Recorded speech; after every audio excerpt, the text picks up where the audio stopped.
What's up mga kalangga, mga kaisik, mayong buntag sa atong tanan mga kalangga. So, time check, sa oras na dong, Angelo? Alas 3:15. Alas 3:15 ng madaling araw mga kalangga. So, nagising kami ng alas 2, no? Alas 2 in punto ng umaga mga kalangga, nagising na po kami kasi ngayong araw po ay ito na po talagang araw na uuwi na si mama, no? Uuwi na siya mga kalangga. Kasi supposed to be sa Sunday pa siya, kaso lang nabalitaan namin na sa Sunday may papasok na naman po na bagyo hanggang sa Kalag-Kalag na. So, nalungkot no, baka hindi siya makauwi ng Kalag-Kalag ba.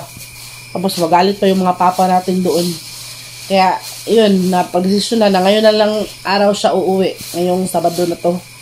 Kasi, so far, yung panahon naman ay maganda naman yung panahon mga kalangga, no? So, malungkot, nakakalungkot mga kalangga kasi uwi na naman sila. Pero nag-promise na naman po si mama ko na babalik din po sila agad pagkatapos ng Kalag-Kalag at pagkatapos niyang mahanay ba or pagkatapos niyang maligpit lahat dun sa amin. Kasi meron pa kasing mga bagay na hindi niya nahipos, no? So, alam niyo naman ang mga ginikana natin, mga nanay natin. Kailangan talagang pulido ang paghipos, mga bagay-bagay.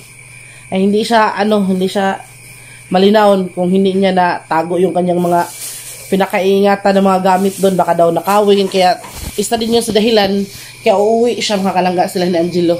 So dito na po sila.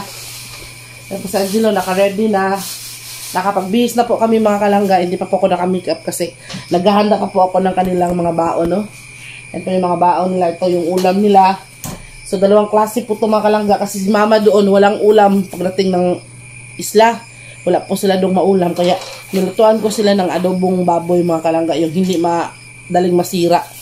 Yung talagang pinaiga ko ng pagka-adobo. Yung adobo talaga na adobo literal, yung walang sauce. Yun, tapos ito, manok mga kalangga, hindi ko na lang papakita na, kita ko lang. Yan o. Adobong manok dito mga kalangga, yung adobo na may konting sauce, para naman hindi naman masyadong ugano sa ilang biyahe. So, yung isa naman doon ay kanin yun mga kalangga. Asa naman yung mga bag inahan. So, niready na po nila yung bag nila. Kaya, ayun, mixed emotion tayo kapag ganitong, mixed emotion talaga tayo kapag ganitong mga panahon, kapag ganitong mga sandali mga kalangga. Yun bang parang kailan lang musugat kanila, tapos karon mo uli. Guol. Pero what ay choice, kaya saon, yung nanay natin, no, gusto talagang manirahan doon sa, kung saan sila, komportable ba. Pero, nag-promise naman siya na dito siya magpasko. Promise ba? Puhon, promise. Ano may magpasko puhon? Yan.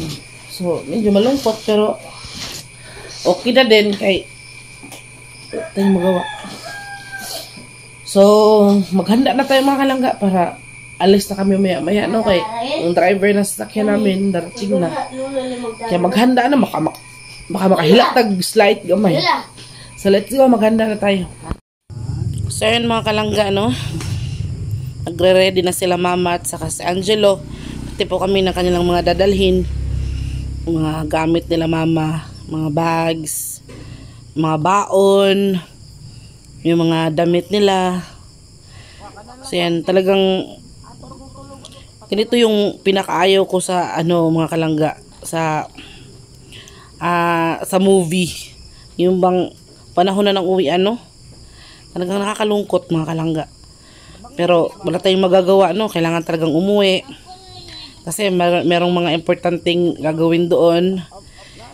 And nag-promise naman po si mama sa akin mga kalangga na babalik siya, no? Dito siya mag-spend ng Christmas. Kaya yun na lang yung sinabi ko sa sarili ko mga kalangga na babalik naman sila dito.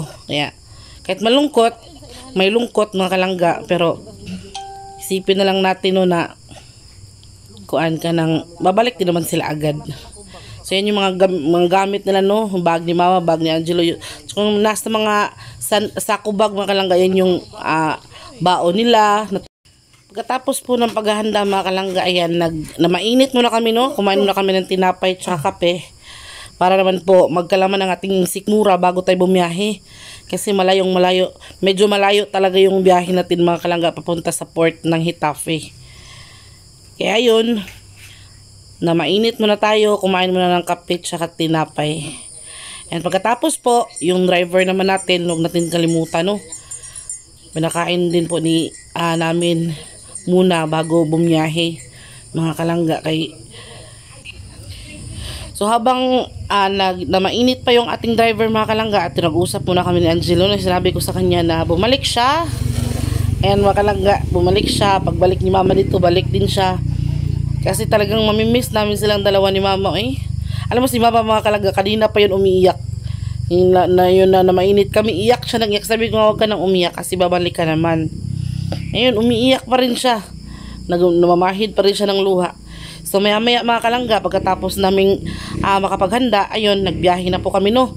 Talagang madilim pa po talaga dyan mga kalangga, mga alas 4 pa niyan o mag-alas 4 pa lang. Kasi kailangan naming makaabot ng first trip sa sa bangka mga kalangga, no. First trip kasi is 7. Tapos medyo malayo. Then kinalauna nasa na kami, medyo nasa syudad na kami. Kaya medyo maliwanag na yung paligid mga kalangga, no. Naabutan talaga kami niya ng liwanag. Pero ang bilis ng biyahe namin yan. Ang bilis ng takbo ng aming sinasakyan yan mga kalangga. Kasi nga, kailangan namin maabutan yung first trip. Tapos medyo traffic pa mga kalangga kasi nga, working days mga kalangga. Kaya, talagang nakipagsapalaran kami yan para makaabot ng talaga sa first trip. Kasi kapag hindi nakaabot si mama sa first trip tsaka si Angelo, mahirapan din silang sumakay ng bangka papunta sa isla namin, no. Kasi 11 din kasi yung yung biyahe papuntang from Talibon to isla namin sa Sagasa. Kaya kailangan nilang makasakay ng first trip from Helton to Hitafe. Kasi magbabiyahe pa sila ng mga 1 hour from Hitafe to Talibon, no, magta-recycle mga kalangga. Medyo malayo talaga yung biyahe, no. Naawa talaga ko kay mama niyan. Gusto ko sana hindi mo na siya uuwi, no. Maski si mama mga kalangga, ayaw din naman po niya. Kaya lang may mga obligasyon siya na kailangan niyang gampanan dun sa amin, no. Pero babalik naman siya mga kalangga, no worries, no mga kalangga. And thanks God talaga mga kalangga, naabutan natin ng first trip, no. So ayan na po yung sasakyan lang ni mama. Yan po. So hindi na po ako umakyat dun sa taas mga kalangga kasi kukunin nila yung ticket eh.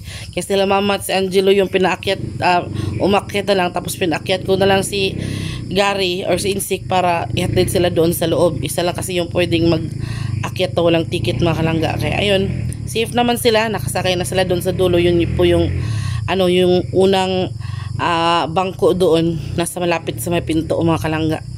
Doon ko talaga sila pinapwesto, no, para hindi masyadong alisod ba, hindi mahirap lumabas mga kalangga, no.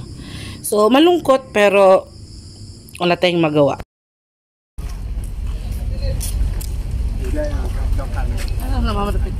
Makita ka na. Kuning ilo ya. Ay, di man makuha.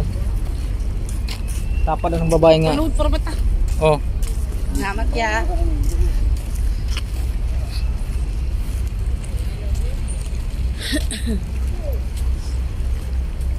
Muna ni siya mga ka-NC Kalangga. Galing na po kami sa bangka. Yung kasama kong mga dalawang dilag.